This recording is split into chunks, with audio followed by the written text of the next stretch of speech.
Have you ever struggled to plan a presentation? When planning, have you ever thought to yourself, where do I even start? I think we all have at some point. My name is Kyle Murtagh. I'm the author of the 5 Pillars of Effective Public Speaking. I'm a European public speaking champion, and on the 14th of September, on behalf of PMI UK, I'm doing a webinar on this topic. How to plan, how to structure a presentation for success. I'm going to take you through how to plan your presentation from the very first minute all the way through to the last. This is not an event to miss. It's from 6:30 p.m. till 8 p.m. and it would be a pleasure to have you join us. You'll be able to access the event by a link, which will be somewhere around this video. See you on the 14th.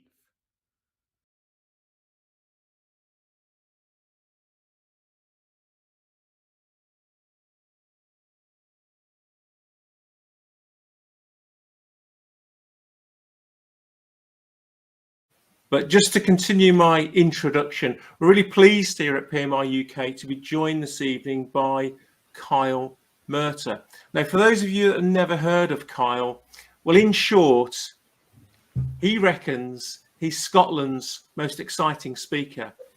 But I think I can take it at least a couple more better than that, because I know for a fact he's not only UK and Ireland's best speaker, but also a 2021 European champion. And in 2018, Kyle founded Confidence by Design. This is an industry-leading presentation skills company. And some of those key insights you're going to learn right here, right now, this evening. And it's helped people from all walks of life transform their public speaking skills, from global corporations to ambitious entrepreneurs, and tonight exclusively for PMI UK members. Now, his passion, hard work and talent have also led him to win multiple public speaking accolades. I've just mentioned the European Championship in 2021. He was also a UK and Ireland national champion in 2020. And in fact, it would not surprise you to realise that Kyle's ambition is one day to be the world champion of public speaking. This a journey got so close to just a couple of months ago. And beyond all of this, Kyle is in fact a published author, and here is the proof of that. The 5 Pillars of Effective Public Speaking. I can absolutely guarantee this is a cracking read, and insights from this book will be shared with you this evening. It's received multiple 5-star reviews on Amazon. You must check it out. It's also in audiobook form, which frankly I would recommend, because you get all that wonderful vocal variety from Kyle's dulcet tones. Incredible read. So we've got lots of 5-star reviews, and it's really helped people unlock and discover their public speaking potential to achieve their tangible results. So without further ado, I'd like to transfer this session over to Kyle Murtagh to tell us all about how to become an effective speaker. Kyle, it's all yours. Thank you very much, Nigel. I like the way you said some of those things. I might have to take you on tour with me or something like this. What I want to do today is start off by asking you easy but also difficult question. And I'd love you to respond to this question via the chat, please. Here it is. What do you think makes a presentation a success? What do you think makes a presentation a success? Please write your answer in the chat, please.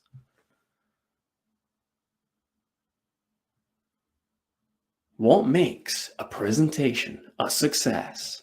Have we got any answers coming through? There's about 3 different chats to choose from, so it can be hard to say. Believing people with something of value, being memorable. John Walsh said 3 times just to make sure. Appreciate the consistency, John. Any other thing? So we've got something memorable, when you build rapport with the audience, captures the audience's attention, from Gavin. These are some really good points coming through here. But they're actually all not what I'm looking to say here today. You see, what makes a presentation a success It's whether people take action on your words or not. Whether the audience takes action on your words. Because at the end of the day, what's the point of speaking if no one does anything afterwards? We want people to change their way of thinking. We want people to take a certain course of action. We want people to sign up to what we are doing if we're selling. We need to cause action after our presentation. That's how we know we've had a pure impact. And what I want to do today is talk you through a structure you can use for all of your presentations, regardless if they're 60 seconds or up to, say, 60 hours long. This is a formula you can use to sculpt your presentation to ensure people act on your words. And of course, it's part of the 5 pillars of effective public speaking. Structure is so important. But when I first started speaking, I wasn't thinking about structure at all or anything like this. What I was thinking about was not passing out. My first ever experience happened about 4 years ago, and it was at a speakers club, which for those of you who don't know, it's basically a place where people meet up and practice their speaking outside of work. And at these clubs, what they do is something called table topics. And what that involves is you being asked a question out of the blue, no prep at all. But what you have to do is answer that question in the form of a 2-minute speech. So this was my first ever question. Kyle, if a zombie apocalypse happened in Glasgow, where would you go? And I just thought to myself, where the heck am I? But somehow I found myself up there staring at all these people looking back at me. And I was only able to say 2 words. The pub. And then I sat back down, and that was my first ever experience of public speaking. But when I sat back down and literally felt the fear rushing through my veins, maybe some of you feel that when you speak too, I thought to myself, wow, I've got a decision to make here. I can either walk away from this, hide from this, retreat from it, or move towards it and try to improve. Because the reality is, at the end of the day, no matter what you do in life, public speaking will find you.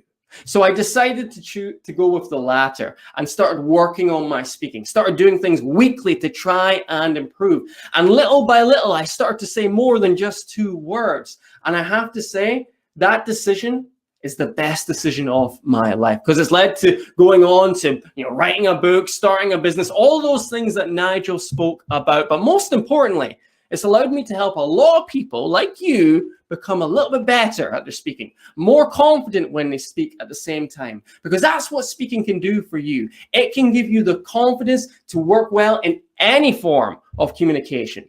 Networking events, interviews, big meetings, they all become easier when you know how to nail public speaking.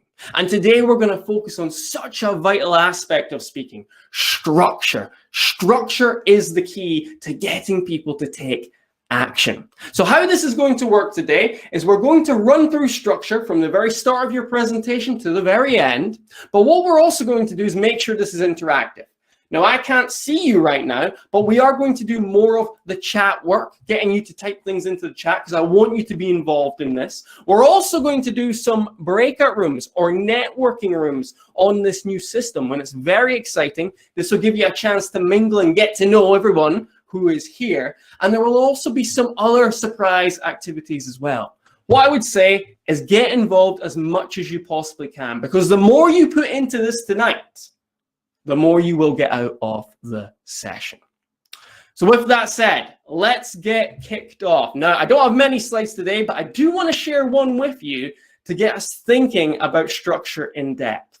When it comes to a presentation, you can divide it into 3 distinct parts. You can divide it into, of course, the start, middle, and end. The start, middle, and end. Here's my question to you. And once again, type your answer in the chat for me, please. Where do you think we should begin planning our presentation? Should we begin with the start, middle, or end in mind? Should we begin with the start, middle, or end in mind? Please put your answer into the chat. Let's see what we've got here. A lot of people saying and. A lot of people saying and. We've got some very smart people here. And then start. And. And you're absolutely right. We need to start with the end. I'm preaching to the choir here. And I'm sure you already know why. Because when we start with the end in mind, now we know where we are going. The rest of the presentation becomes a lot easier to create. But the other reason in speaking why you want to start with the end is because what is said last lasts with your audience. It's going to be the most impactful part. This is the last thing they hear. It's the last thing they are going to remember. So that's why we start at the end. So what do you need to do to sculpt the end of your presentation? Well, you need to ask yourself one question, and you might want to write this down. The question you have to ask yourself when it comes to your ending of presentation is, dun, dun, dun, dun, dun, what's my key message?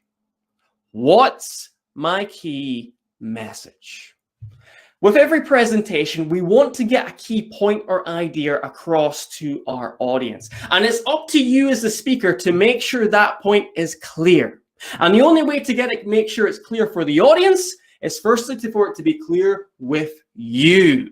So you have to decide what key message, what key point you want to get across. Now, if this message is a sales message, then it's going to be influenced by that, influenced by the goal you have to sell your product or service. If it's a message of educating people about a certain topic, then that's going to influence the key message as well. So you have to bear these things in mind. But what you must be able to do is you must be able to summarize the whole point of your presentation in 10 words or less. In 10 words or less. We call this the foundational phrase. What's the phrase people are going to remember from your presentation? So I'm actually going to set you a challenge right now. I'm going to give you about 90 seconds. And in that time, I want you to think about a presentation you've got coming up, okay? Or if you don't have one coming up, think about one that you did in the past. And I want you in this period of time to write down in 10 words or less what your key message is. What's that key message of your upcoming presentation? Or what's the key message of the one you did in the past? Write it down in 10 words or less. I'll give you 90 seconds. Now, don't use this 90 seconds as a loo break, because soon you're going to be sharing this in a breakout room. So use the time wisely, and then we'll come back in and see what everybody's got. So take 90 seconds now. What's your key message?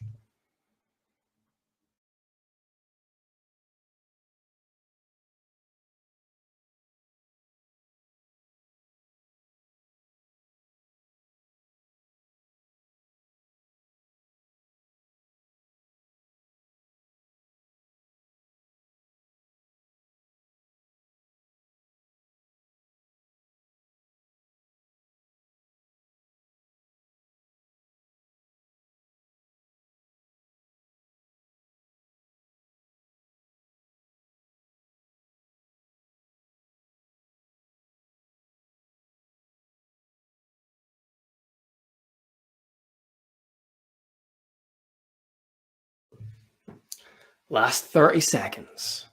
See, Adil's already got his answer in. Teamwork is key to successful project completion. I like it. Nice one.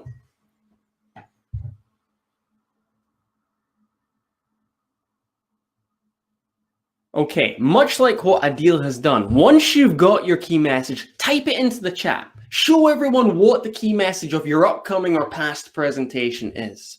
Type it into the chat once you've got it.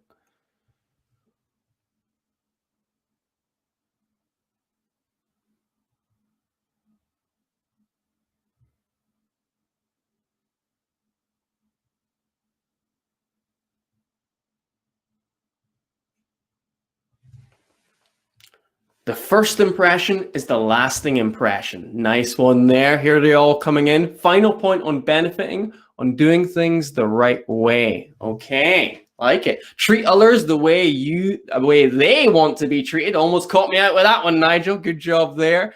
Kate's got, can we afford to be discriminating against great talent? Right, nice. So we're getting some really good messages coming in the chat here. And this is what you need to bear in mind. When you're creating this particular presentation, you always have to have that key message in mind. And you have to be asking yourself, when you include a piece of content, is this content supporting that message? Because no matter the length of a presentation, whether it's 60 seconds or 60 minutes, you always want one key point to stand out, and everything should be supporting that point. You can have sub points, but they all need to be supporting and propping up that key message that you've got there. The other thing which we have to do for the end of our presentation is, of course, have a call to action. Because like I said, we want to inspire action with our presentation. So what I'm going to do is give you a few call to action tips. And you might want to write these down as we go. I've got 3 for you. Number 1, when you're doing a call to action, you must make sure that your call to action is very, very specific. You need to tell me exactly what my next step is. What do you want me to do specifically? Do not make it vague. Do not make it confusing. Because if you confuse the audience, you will lose the audience. So make sure you're specific. Second, make sure it's actionable. It's crazy the amount of call to actions you hear, which are unrealistic for your particular audience. Now, different audiences will have different call to action needs. Some audiences may be in a mindset where they can achieve great things already. Others may take a little bit of work. And you need to bear that in mind when you're choosing a call to action for that particular audience. And then my third tip for you, if possible, doesn't always work, but if possible, try to make sure your call to action is time dependent. You know what it's like when you're at school, when you had a piece of homework due, you put it off for ages until the last day and then you got it done. It's the same with a call to action. It's great that you're telling people to do something, but when do you want to do it? When do you want them to do it? Once you start having a timeline, a deadline for them to focus on, people are much more likely to act quickly. Because it's great saying a call to action, but 6 days on, 6 weeks on, 6 months on, when's it going to happen? So be specific with the time as well, if you can, and that works great.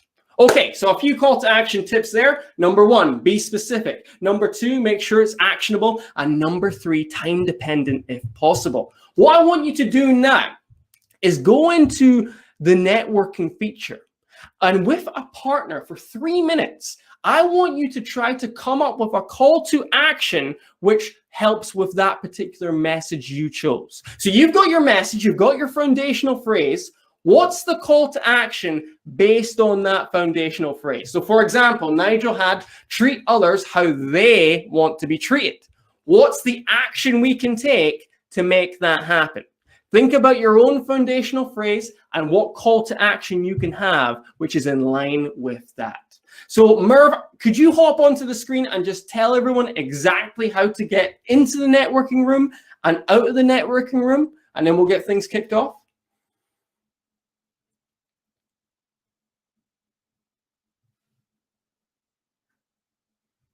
Merv, are you there? I'm here. We're in stereo. He's here. He's here. I can't work the technology. I've been trying to sort someone out who never quite got in. We've had a Zoom session in between times. All right. So Okay. I'm only just back. But yeah, networking, it's as simple as that. You'll need to leave the session and do come back afterwards. Click on the icon that says networking, and then you'll be magically matched. I think for this, it will give you 3 minutes. There'll be a countdown. You can connect with each other, which is always a bit of fun. That's like your virtual business card. I think in this case, Carl, you don't want people extending for another 3 minutes. You'd rather they came back afterwards. Yes, So, 3 minutes, and then you will be finish automatically, but you'll also hear the voice of God that's coming it. through Yes, as well. absolutely. So off you go, and we'll see you back here in probably a little less than 4 minutes. So leave and into networking. I'll just stay here for a moment. Super.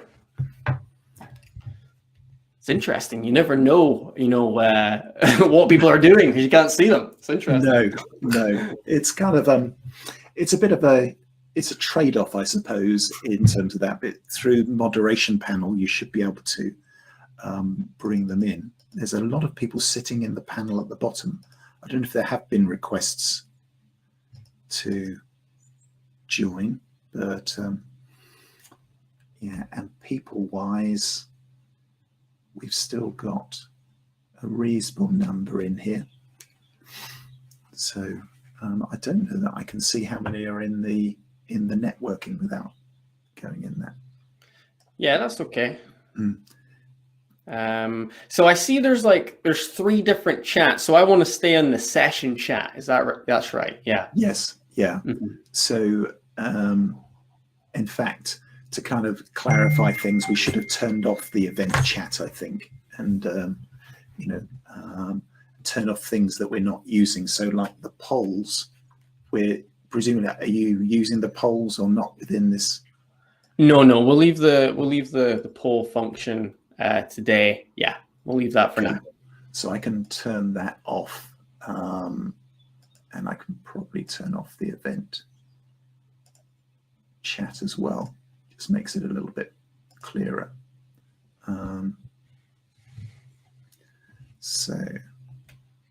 And you got an okay with sharing the screen, or I don't know if you've been there yet. But. Yeah. I mean, well, you tell me from your perspective. I think it's working. Yeah, as I say, I'd only got back about a minute before okay. this part, because I've been in Zoom trying to help a guy who was having problems with his account. But no worries. That's fine. Doesn't look like not many people have reported that they couldn't join because of problems. So I'm going to claim success early. Good. Which is good. Excellent. So we'll give them, I think we broke away there at 52 past. So we'll say 56 past. If people can hear the voice of God around then we can bring them back. Yeah.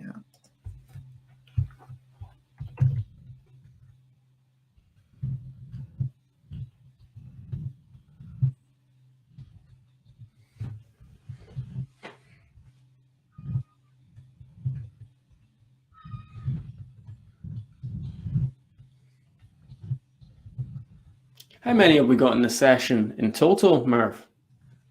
There's just over 20, I think. Let's just have a quick look. Oh no, I can see up in the top it says 31 within the event. So that's pretty good. People are coming back into the session now. So I'm presuming that that has been done. 12? We're climbing. I'm going to though dip out of here and have a look around the venue to see if I can find anyone that needs to come back into. Yeah, sure. If Nigel could come in, that would be fantastic at this point. So Nigel, yeah, he's back in the session. I'm in the room. Yeah. Brilliant. Is everyone back from the breakout? The breakout room, the networking. I believe so. Yeah. We're up to 16 now. Can you remember what was on there before, Nigel? It was in the 20s, wasn't it? Oh, okay. So it's coming up 17. Yeah.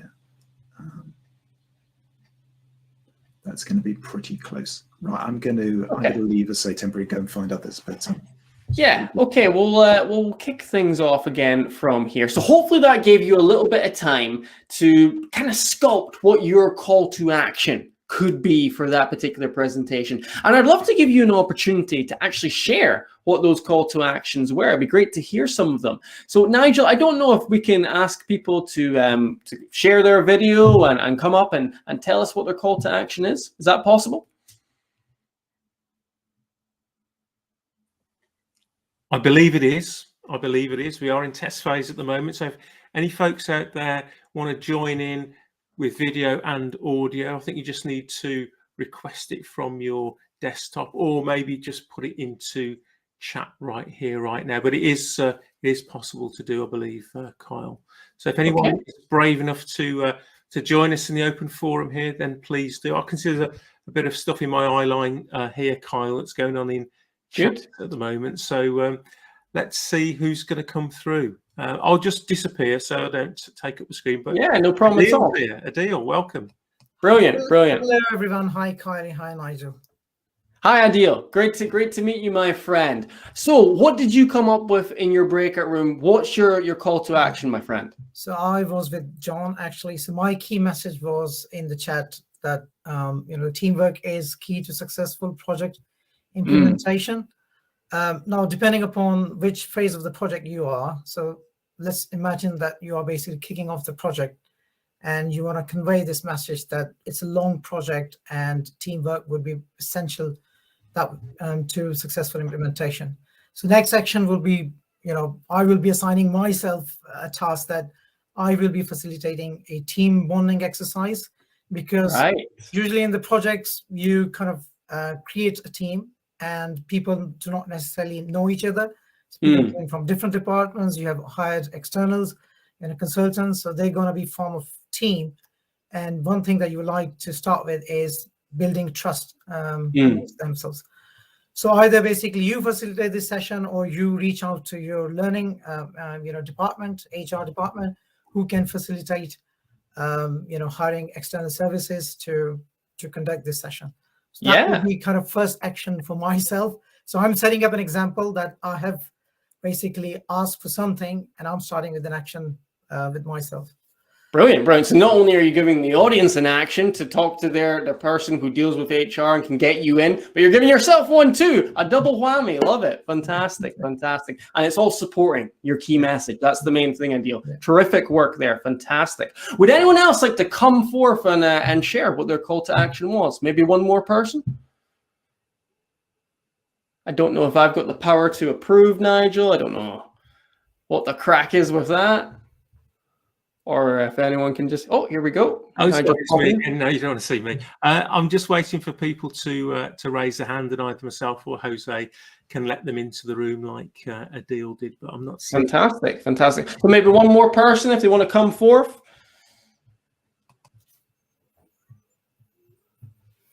I can wait longer than you know.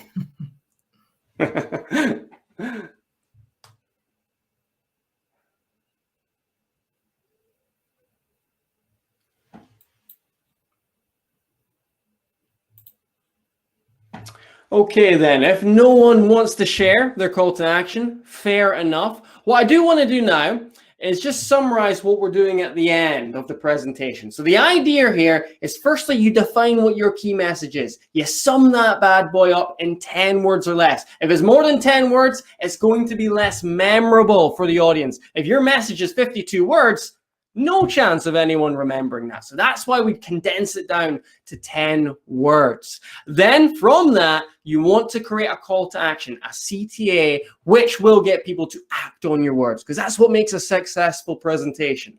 Remember that.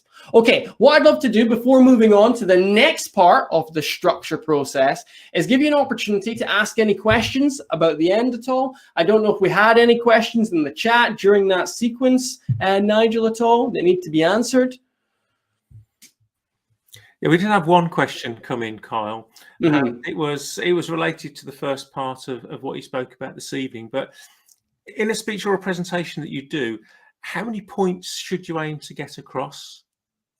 You should be aiming to get across 1 point, Nigel, one key message. That's why we define it like we did earlier. Now, you can have supporting points, sub-points, but they all have to push that key message forward. The worst thing is when you've got competing messages in your presentation, because then you don't know what the audience is leaving with. So we want to narrow it down to one. And I guess that's another great reminder for, starting with the end in mind, really, isn't it? What is that key thing you want to leave them with and drive everything towards that conclusion? Yeah. And that's precisely why we do it, because if we start with the start, then we have no idea where we're going at all. If we start with the middle, then we don't know if we're putting in all the right things. But if we know where we're going, then the rest becomes a lot easier. Excellent. Okay. And are we going to go through the middle and the start bit? Yes, we're going to do that now. No more questions, I assume? Nothing's coming through Q&A. I guess, again, if people want to request to come through and ask Kyle a question directly, that's fine. Else, I'll keep an eye on what's going on in the Q&A panel, Kyle, and when you call up again, I'll pop up and ask whatever's there.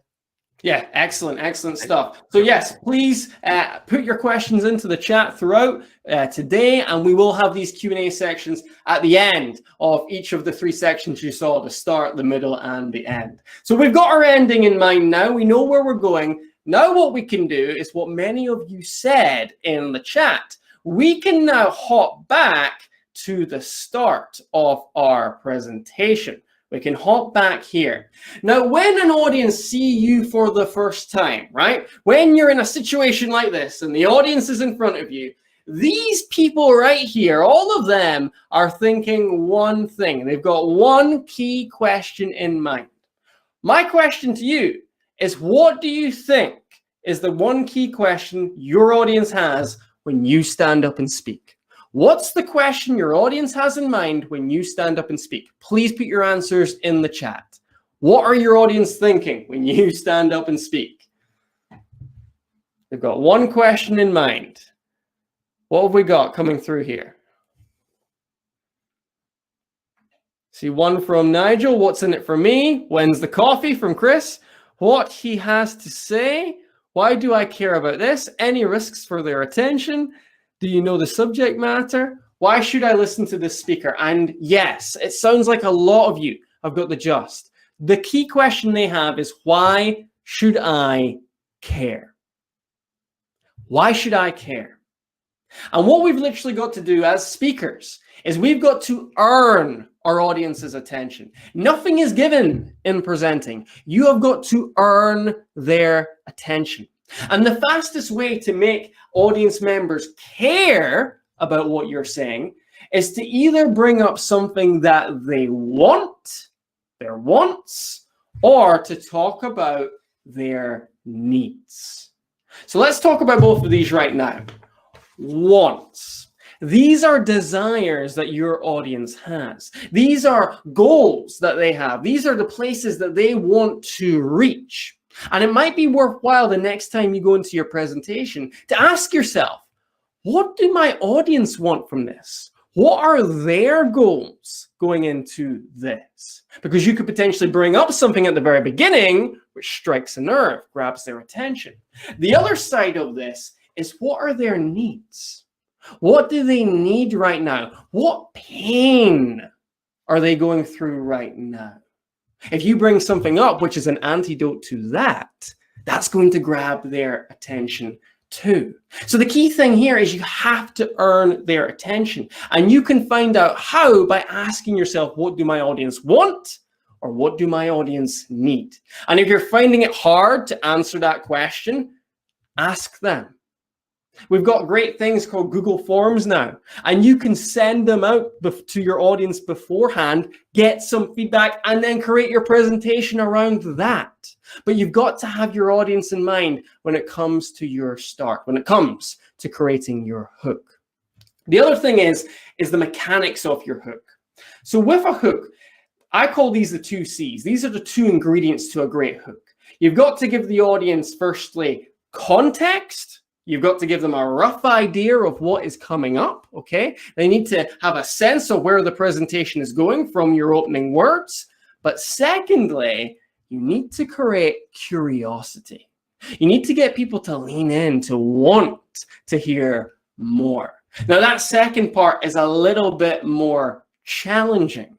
Now, let me ask you, and you can put your answers into the chat. How do you think we could create some curiosity at the start of a presentation? Any ideas? Put your answers in the chat, please.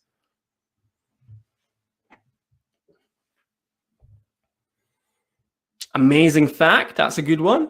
Personal story from Kate, yeah. Proactive statement, tell a story from Merv. These are all good points. Any other ideas?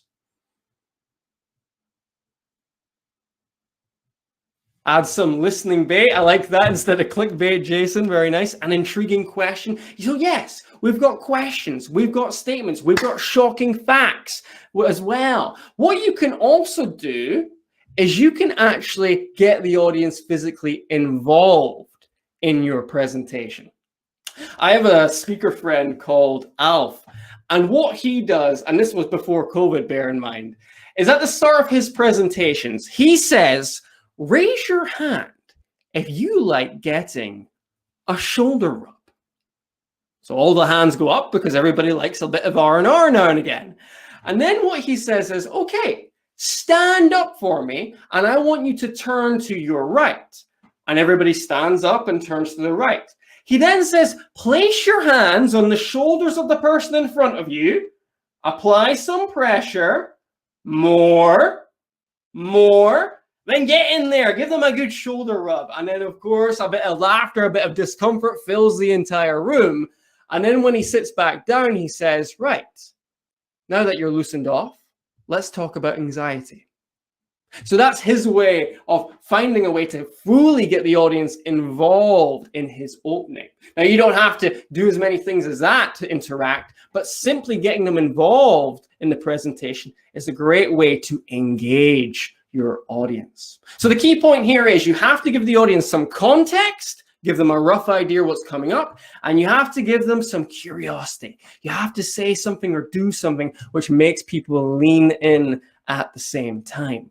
What I want to do now is actually give you an opportunity to create a hook. Remember how you created the ending for that presentation? Well, now I want you to create the start for that presentation. Think about what you could say, what statement, what sentence you could say, which will get people to lean in. You're going to go back into the networking room, find a partner, have a discussion, and when you come back, try to have a hook with you. And we'll maybe get some people to share if they're willing as well. So head to the networking room now. It's the button on your left under session. Click on that. You'll be in there for 3 minutes. You'll hear the voice of God, which will bring you back.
Merv or Nigel, could you hop on for a second and give me an update about the location of everyone and how we're going to call them back, etc.?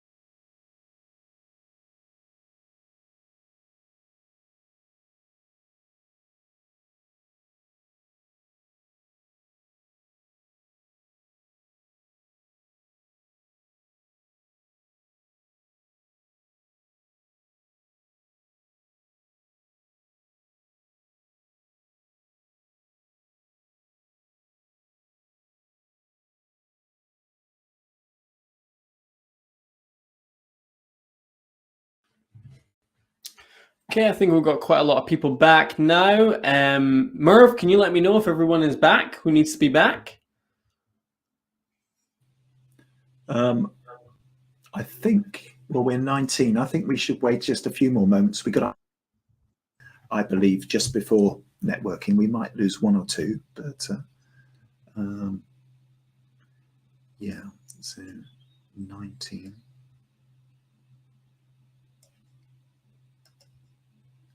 20.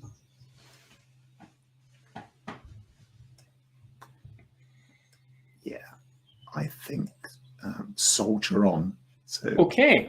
Well, if you could stay there for a second, Merv, what I'd love to do is call some people again to give them an opportunity if they'd like to share the hook that they came up with. So would anyone like to come on the big screen, if you will, and share your hook and maybe get a bit of feedback at the same time? Okay. So I guess there's a few other moderators here. How do we tell if a hand has gone up? So I think Chris would like to come forth. Is that Chris Leach? Yeah. Okay, so maybe one of the other moderators is. Chris, I can't see you on the moderation panel. If you make another request, oh, there we are. There's the man. Hey, how's it going? Yeah, I'm good, thanks, Chris. Great to have you. Thank you for coming forward. Appreciate it. Hey, no worries. Especially because my one is really boring unless you're a project manager. Hey, that's with it. Okay, so my presentation that I'm coming up is about how we're at the planning stage and how the contract is going to cover some of our residual risks. So that's what I'm trying to get across is the contract changes will cover the residual risks. So we had a quick session with Taj, and he gave me some good pointers. So obviously the first bit, the context, I'm going to talk about the project. But in terms of the curiosity, I'm bringing people in. The hook I'm going to use is, and so we've used some pretty creative ways in the contract wording to cover our risks, and just by using the word creative methods, I think. Right. Project managers will lean in, everybody else will lean back. I got it. So what you're saying is the word choice. You're going to say something like, so we've used some creative methods. So you're going to do it a little bit like that. Have a little bit of tone of mystery. That's what you're saying. Absolutely. Great. So that sounds good. As long as you've got the tonality, the body language to match there. Yeah, brilliant. Thank you, Chris. Really appreciate that for sharing it with the group. Would anyone else like to have a go of sharing their hook?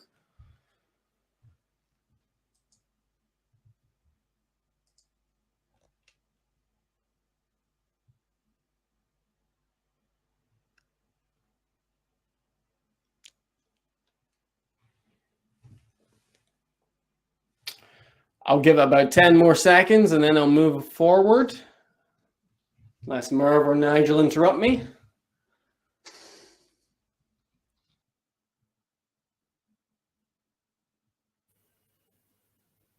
Yes, my man, Adil. Good to see you. Hi, it's me again. Right. Fire away, my friend. Yeah, my hook actually was that, I put out a message that you're going to work on a huge transformation project. So do you want to be a part of this transformation journey, which is going to deliver benefits to your organization and to your workplace? So your daily life within, your work area is going to be improved. So do you want to be part of this wonderful journey? Okay, interesting. And tell us specifically, Adil, what is going to be the key transformation? Like what will physically change in the workplace for these individuals? So making all the cumbersome and tedious processes, kind of work in a more efficient way. So they have to spend less time in getting the right information at the right time. So, making their work life easier. Right. So you could start with something like, would you like to save time and have an easier life? Yeah, absolutely. Right? You could simplify it even further and get to the key point, the key benefit for the people in the room, right? And then you can tell us the how because of this transformation you've got coming forth. So yeah, really good idea with the hook there, just about refining it a little bit further. But well done, my friend. Thank you. Appreciate that. Brilliant, brilliant. Okay, so what we're going to do now is you've delivered your hook, right? You've got their interest. What you can then do is if you know the audience already, then you can continue on and share what your agenda is going to be, what your plan is, give them that roadmap. But if you don't know the audience, what's is that you introduce yourself in a compelling way. You introduce yourself in a compelling way. And as soon as I say introduce yourself, what most people go to straight away is their CV. They go straight to telling you all the things that they have done and why they're qualified to stand in front of you, which is fine. There's a place for credibility. But what we want to try to get to instead is we want to get across who you are as a person.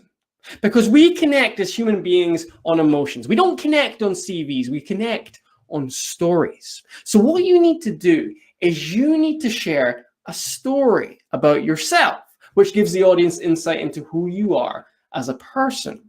And the best way to do this is instead of thinking about your CV, think more about your journey. Your journey. Specifically, think about the key moment in your journey, which allowed you to start doing what you're doing now. In other words, what got you into your profession? What was the key moment? What was the key situation? What was the scenario which caused you to go in the direction you are now? Why did you become a project manager? Why did you become a leader? If you can think about sharing that, that's going to be far more interesting and insightful than sharing a CV. While you're sharing that story about how you got started, also think about sharing what your motivation is. What your motivation is. Why do you do this job?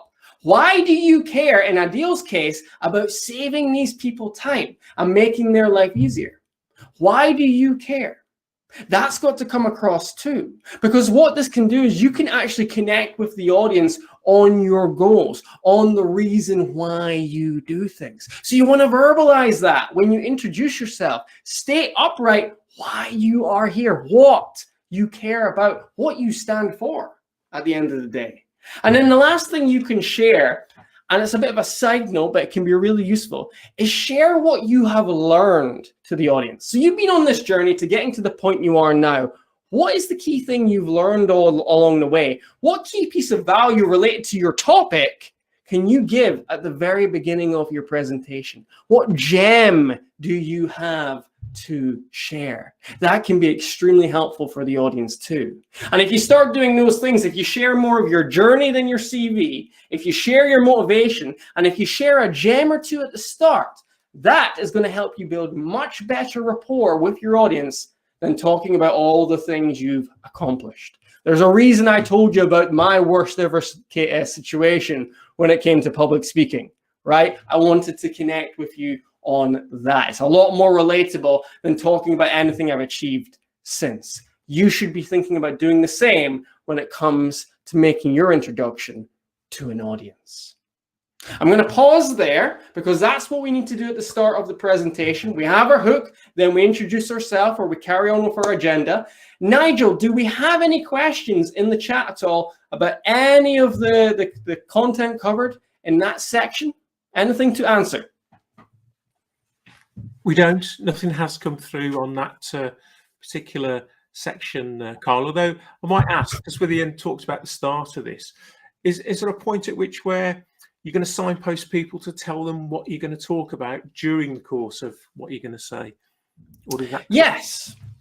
So like I mentioned, after you've done your hook, if you know the audience, then move on to your agenda. Signpost them in the direction that you're going. If you don't know the audience, then you have to introduce yourself first, and then you move on to the agenda portion at the start there. So yes, you always need to let people know where you're going, no matter what. Does anyone have any questions? You can put them in the chat now. You can answer them. Free opportunity.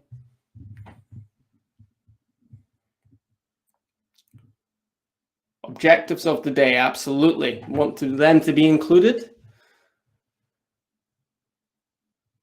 Okay, I'm going to assume no questions coming forth then. So we've got the end of our presentation.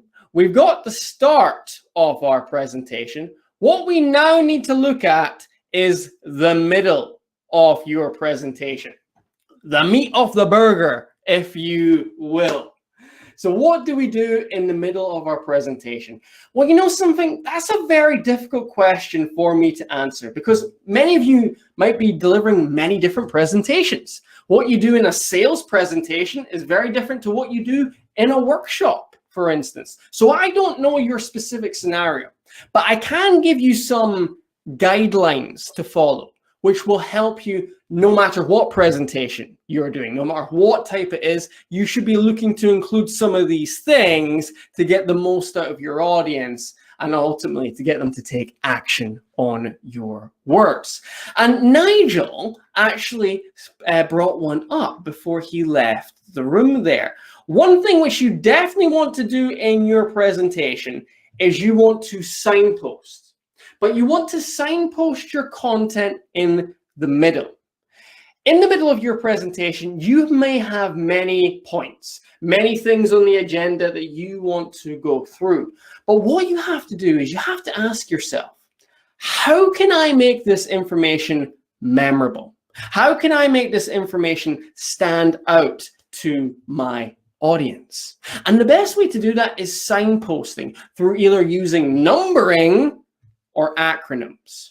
Numbering or acronyms. So numbering, simple. Today I'm going to go through the 5 keys to X. Today we're going to go through the 3 problems which are causing X. You're signposting with your numbers. The audience know where they're going, but they also know at the end there's only 3 or 5 or whatever number of things they have to remember. Side note here, I would not go over 5. If you start having 7 things, 10 things, then my God, how's anyone going to remember that? So keep it 5 or below for your numbering.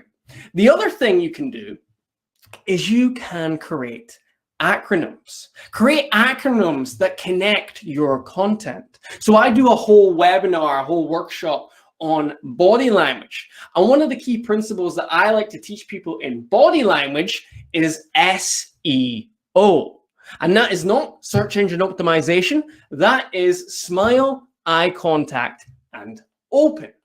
And SEO makes it far more memorable for the audience than me individually going through those things, saying smiling, eye contact, open. But when I connect them, now it makes it a lot more memorable. So how could you connect all of your points together in an acronym to make them a little bit more memorable for your audience? So you've got those options there for your signposting, and you definitely want to do that throughout the middle of your presentation to make your points crystal clear. The other thing which you should be looking to do in the middle, and I'm sure you've heard this before, but I wonder if people have told you how to do it well, is share stories. Share stories. Now, we know the importance of sharing stories. We know stories make things sticky. Stories make things more memorable. But stories are also really good at creating clarity and making sure that your point is clearly explained. And I believe that there's a few different types of stories you should be looking to include in your presentation. The first type is professional stories. Professional stories. This is where you talk about experiences which you've had in the workplace involving clients, for example. You could tell a story if you're pitching about how you took a client from here to here. It's professional stories. The other thing which you could do is you could actually share personal stories. Now, personal stories have the advantage of the audience has a better insight into who you are as a person once you share them. And they can also be a lot more emotive as well. This is when you share part of your journey, which actually links to some of your content. So for example, if you're doing a webinar or something like this on goal setting, you could share during that webinar your own experience of setting big, lofty goals and how that's worked out for you. Maybe it didn't always work out. You can open up and share that and connect with your audience at the same time. But the other type of story which you can do, which is not professional, it's not necessarily personal, is you can actually share an external story with your audience. This is where you use an analogy or a metaphor or some other example to personify and push forward your point. A great example of this came from the legendary motivational speaker Les Brown. In my opinion, the best speaker there has ever been. And he was delivering a session, I don't know, back in the 80s, the 90s, and it was all about how you should be pushing hard, how hard times are going to come your way, and you're going to have to push on to get through them. You're going to set a goal, you're going to give everything to it, but sometimes you're going to get nothing at first. And to show that point, he spoke about a Chinese bamboo tree. He didn't talk about his clients, he didn't talk about himself. He talked about a Chinese bamboo tree. And his point was that in the Middle East, there's this thing called a Chinese bamboo tree, and it grows to 90 feet tall. It grows to 90 feet tall, but it takes 5 years to grow. And here's the interesting thing. For those first 5 years, it doesn't even break through the ground. But the farmer's got to continue to water that tree the entire time.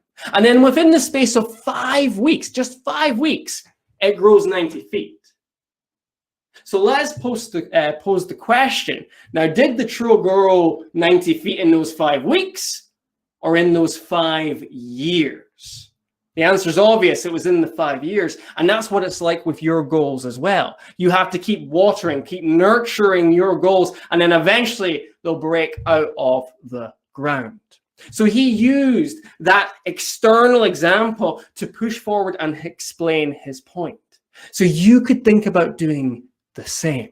So you've got a few different options there. You've got your professional stories, you've got your personal stories, and you've got your external ones. What I want you to do is hop back into the networking session, meet up with someone, and discuss what stories you could include in this presentation you're planning. Think of at least 2 stories that you could put into this presentation that you are planning. And then we'll come back in and maybe hear some, if anyone is brave enough. We'll see. So take some time now, head to the networking event, and I'll see you back here in 3 minutes.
Okay, Nigel or Merv, could you send out the booming voice to everyone to let them know?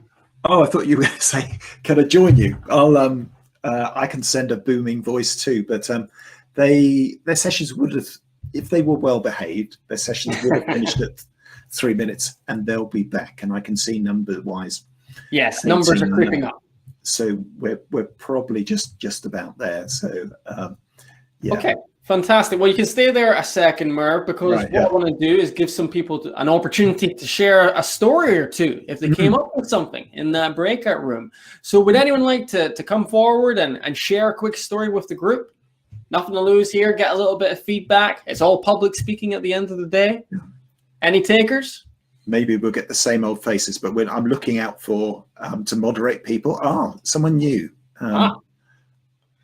Kate. Hi, Kate. Hi. For some reason, I now can't hear you, but can you hear me? We can. We can hear Okay, you. so I'm seeing nods, so I'm going to talk anyway. Oh, wait, I can hear you again. That was all very weird. I'm not comfortable sharing my camera tonight, so that's why I've turned that off. I did a short presentation recently in the company that I work for, where I was looking to get executive sponsorship to do a better recruitment policies and better support of neurodiverse colleagues and potential employees. And the story that I shared was about my son. I've just got to be careful if he's listening in or not, who is autistic. And I was making the point that he was able to, during lockdown, get around the school's security, network security. As a parent, I probably shouldn't have known that. And he is brilliant at maths and brilliant at computer science. But when you see him or speak to him, you can tell that something is not right. He has, could be challenging, but does this mean that he wouldn't be a capable employee when he has, so much potential? And I think that really helped connect people and make that story real. It isn't just some random person. It's a real person that I'm talking about. Yeah. That's beautiful, Kate. I don't. Can you hear us right now? Can you still hear us? I hear you now. Yep. Yeah, that's a fantastic example of exactly what we're talking about here. Sharing a personal story in your case to really get across that point to the audience that, look, doesn't mean because they've got, an impairment or because they've got a disability, that does not have to hold them back from being a great employee. So that really pushes your point forward. So yeah, that's terrific stuff. And continue to share that story. It's a brilliant story to share, I must say. Fantastic stuff. Okay, Merv, is there maybe another person that would like to come forward and share? I think I've lost you again. Sorry about that. Oh, I keep losing my audio. I was just saying it was a superb story, Kate. I won't repeat myself too much. But keep sharing that story. Keep sharing that story. It's a great one. It really helps make your point clear. Merv, is anyone else wanting to share? No, perhaps one last request, and I don't think anyone's coming through. I'll just double check the chat as well. Nothing more in that. No. Okay, no problem at all. I was going to just add my own. I was with Nigel. We didn't get much of a chance to talk about stories, but I like to tell a story that kind of sends me up. So either when I was back in the police force and I fell in a cesspit because I did, and or quite recently when I managed to get run over by a cow that was trying to actually get at my dog on holiday in Cornwall. And I've got a nice picture of going off to hospital, so I can set myself up, and I think that's quite good to offer that kind of humor at your own expense. So yeah, that's self-deprecating stories are fantastic. And I think we need to hear about that cow one day, Merv. I mean, that's quite a tale. Fantastic stuff. So yeah, we can see the power of stories there. When Kate shared our story, we can connect more with her because she shared that. And that's what you can look to do in your presentations too. You can share an external story, an analogy to make your point. You can share a personal story, or it can be something professional. But always try to make sure that you've at least got 3 stories. 3 stories in your presentations. I was told that by someone and it really stuck with me. So think about your presentation and think, where can I include 3 stories? And if you can include, of course, a personal one, a professional one, and an external one, then you've got the hat trick right there. So always share a good story in your presentation. Now, the other thing that you should be looking to do in the middle, and I am a very big advocate of this, is in your presentation, you should be looking to interact with the audience. Interact with the audience. And this is absolutely imperative, especially when we're online, because there's so many distractions in your environment right now. And the only way I can get you fully involved in this presentation is to give you a task in this presentation, to give you a part to play. But what we've got to bear in mind is the different levels of interaction. You see, I believe there are 3 different levels to interacting with your audience. The first one is level 1, nonverbal interaction. This is things like using the chat. Now, we've done a little bit of that tonight. It's low-level interaction. You don't have to say anything. All you have to do is type on your keyboard, minimal effort on the audience's part. Second level is verbal interaction.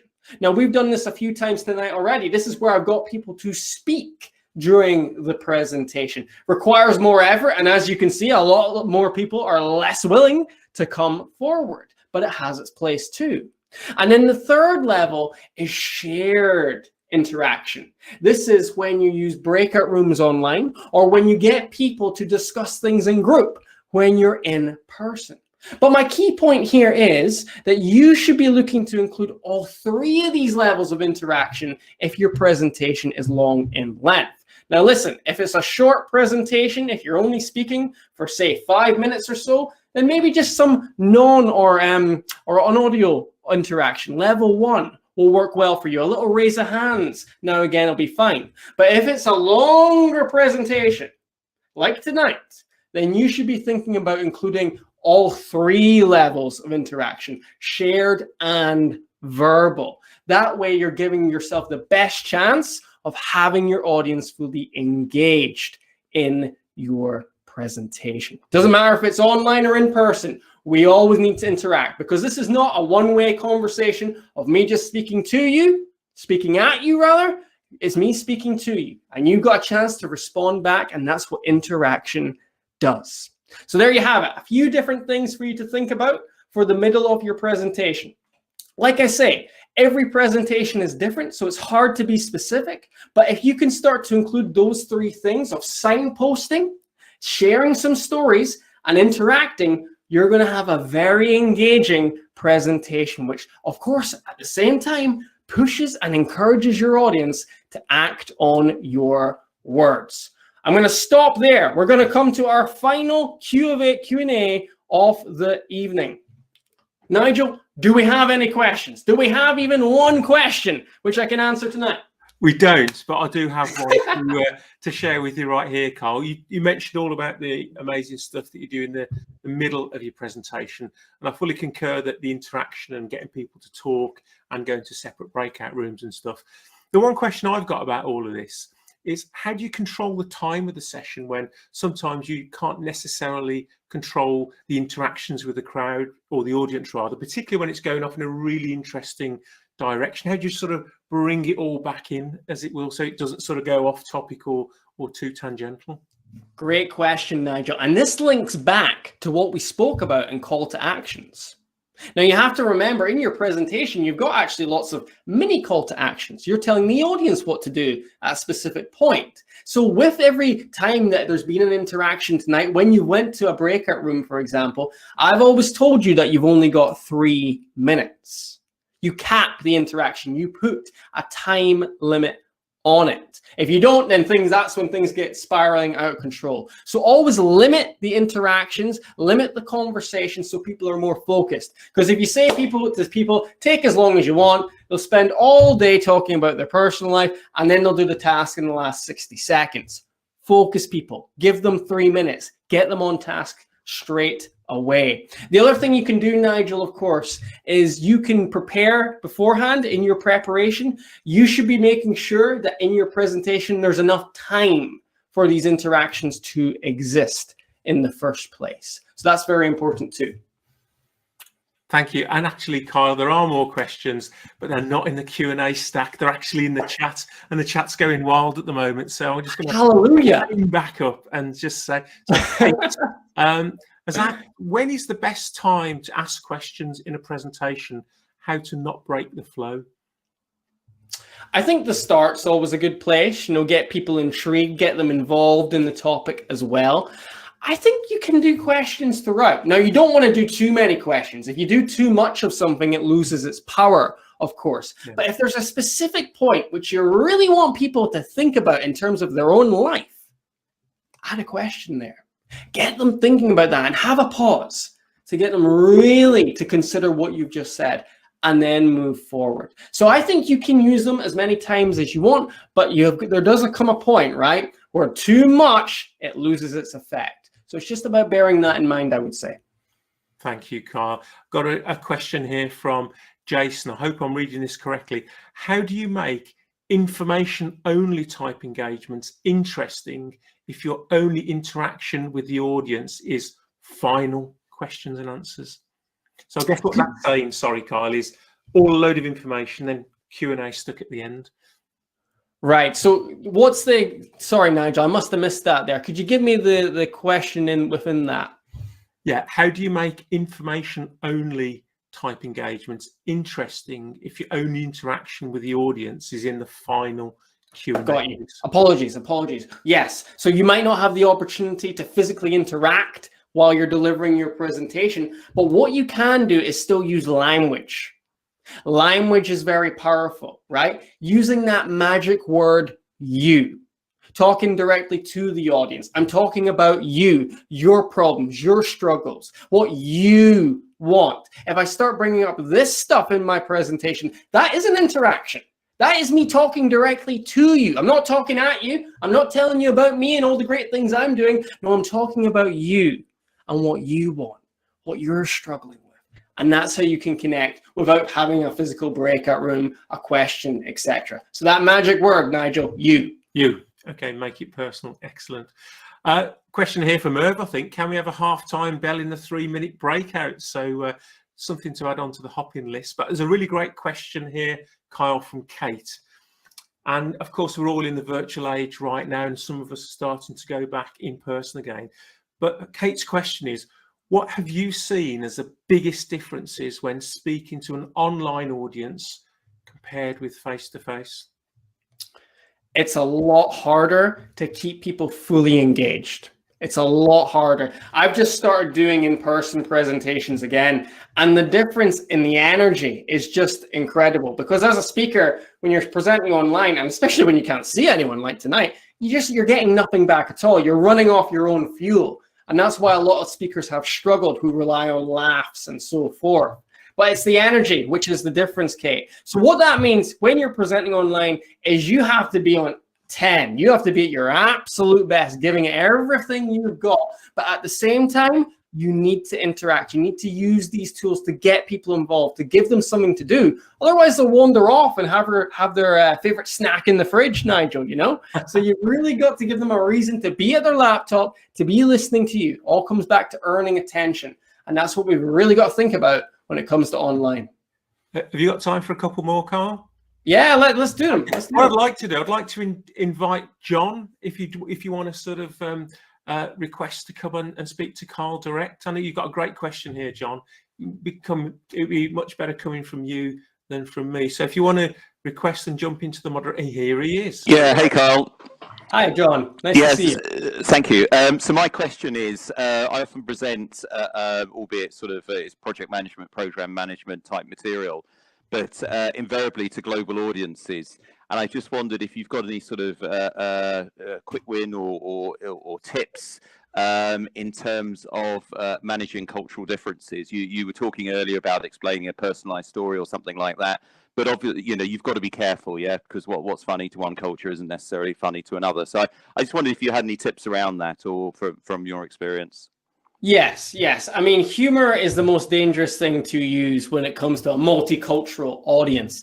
But then what we can do is the safest type of humor, which is self-deprecating humor. When you're making fun of yourself, that tends to go down a lot better than making fun of other people or the audience. So that's certainly something I would utilize, John. The other things you have to think about, of course, is what is known in your culture might not be known in other cultures.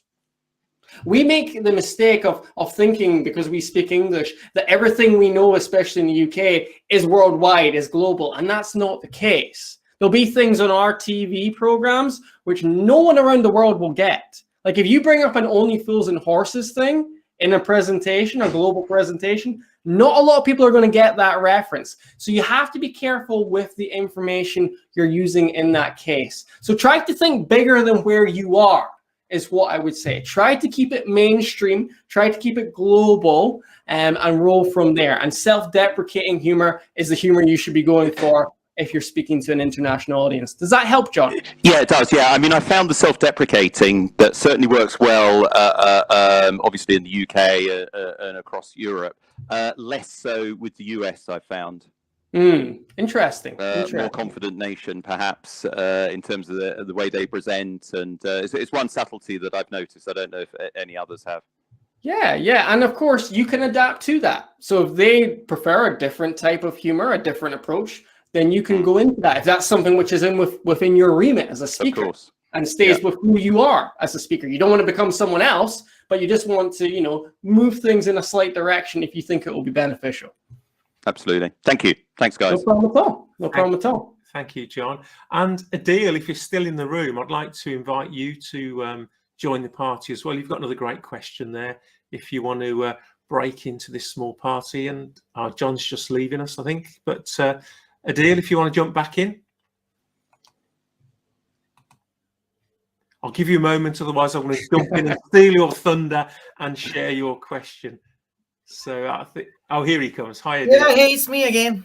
My man, how are you doing? Getting bored of me or getting sick of me. All right.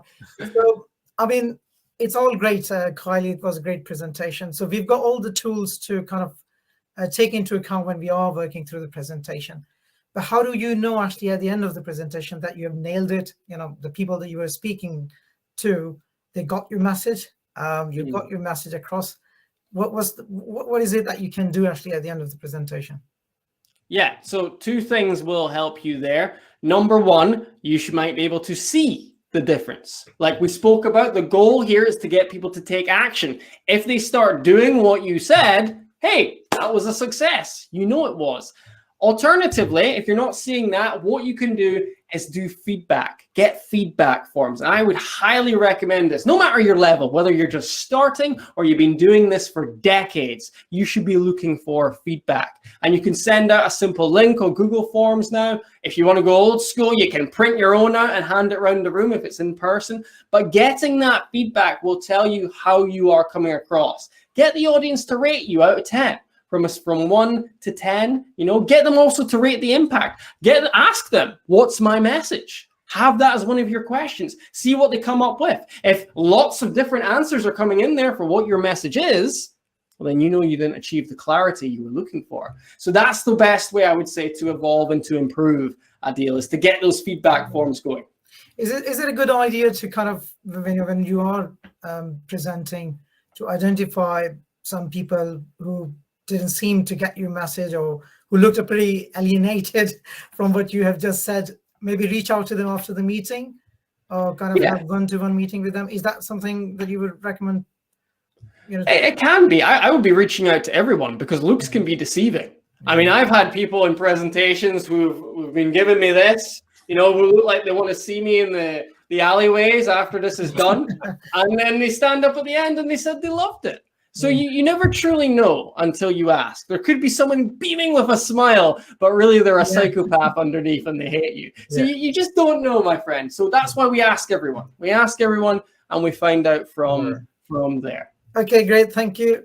No problem at all. I think what I'll do, Nigel, is I'll wrap things up then, because we're getting close to the cut-off time at 8 o'clock. But thank you, everyone, for the questions. I'm glad they began to flood in by the end. We're ending on a high, which I love.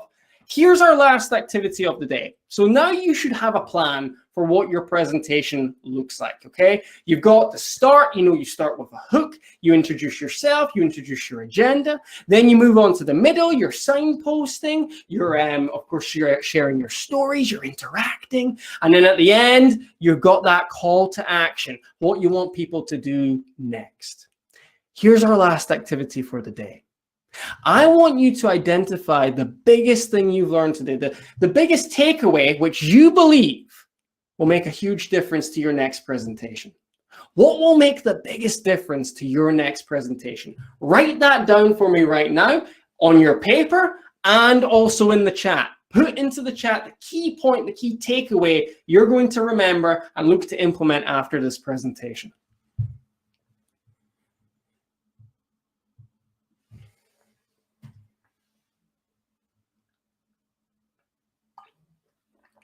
The 2 C's, love it. Keep your message short and clear. Learn how to turn my camera on. That's always helpful, Jason. Absolutely. The foundational phrase, yes. My key takeaway is the importance of key takeaways. I like that, Kate. Thank you. Yep, 2 C's. Gets better at starting with a hook. Key message from Milan there. Fantastic stuff. Whatever you have chosen, whatever you have wrote down, whatever you have put in the chat, that's the one thing I want you to act on after this presentation. This is my call to action to you. So whatever it is, whether it's using the 2 C's, signposting, sharing a story, in your next presentation, I want you to try that. Try that. Nail that, get some feedback, and then go again. And maybe use another point that you learned. But start small. Start with that one small improvement and build things up from there. And before you know it, you'll start delivering presentations which are getting people all the time to act on your words. Thank you very much for your attention tonight. I really do appreciate the interaction. It's been a little bit different. It's been a little bit exciting on the platform, but I think we have made it work. I would love to stay connected after this, so please do connect with me on LinkedIn. I'm always sharing content about public speaking, video tips, etc. So it'd be great to connect on there.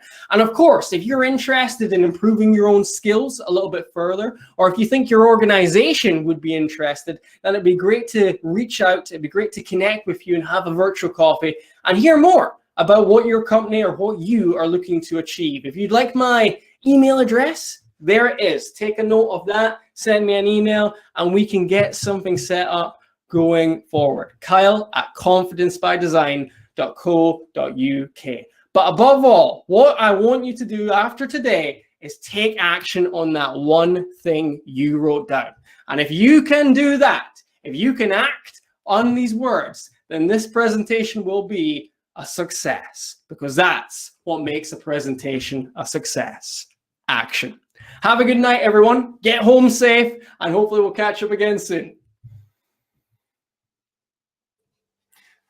Thanks so much, Carl. That was a really wonderful presentation, filled full of so much energy. I'm sure there's loads of comments coming through in the chat. You can clearly see those as they come through. I just want to give you a huge round of thanks from PMI in particular, and also personally from myself, for such a really great session. I just want to also mention to the folks on the line that Merv has put the link in for the survey. So you get to survey to, as Kyle said in his presentation, get that valuable feedback. That's what makes you improve as you move forward. But it's also vital for us here at PMI as well. So you know what to improve next time round. And when you've gone through the 150 questions, or is it 2 or 3, there's then a link to the professional development unit's code that you need for your ongoing accreditation. But once again, Carl, I just really want to say thanks. I'm sure that Merv would want to jump in with a quick word as well at this point. Again, a really big thanks. You've helped kick us off with the autumn term, and we know you kind of set, I think, the bar really, really high. A really big thank you to you for helping us test the new software. I think there was a lot of kind of paddling below the surface, but I think we got there. There's no But no, worked really well. We've recorded the session, so at some point we'll work through that and make that available to people as well. And hopefully we'll see some of our audience back on Thursday when we're going to run a webinar and other events forthcoming. But big thank you. It's been a fantastic session. And I just want to finish off by saying one final thing about Kyle, and that is his timekeeping. So I knew we were going to finish at 8 o'clock, and there's probably about 30 seconds to go, Kyle.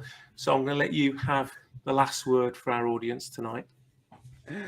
Thank you very much, Nigel. Time is important. This is what I'm saying. You've got to plan the minutes ahead. Yeah, listen, thank you so much for interacting. Really appreciate all your efforts tonight. And like I say, take action on that one thing. Small steps to developing your speaking. And before you know it, you'll be the speaker you want to be. I'll leave it on that, Nigel. Okay, thank you so much, Carl. All the very best. Thanks, Murtagh. Thanks, everyone, for attending this evening. Take care, everyone. Goodbye. Goodbye.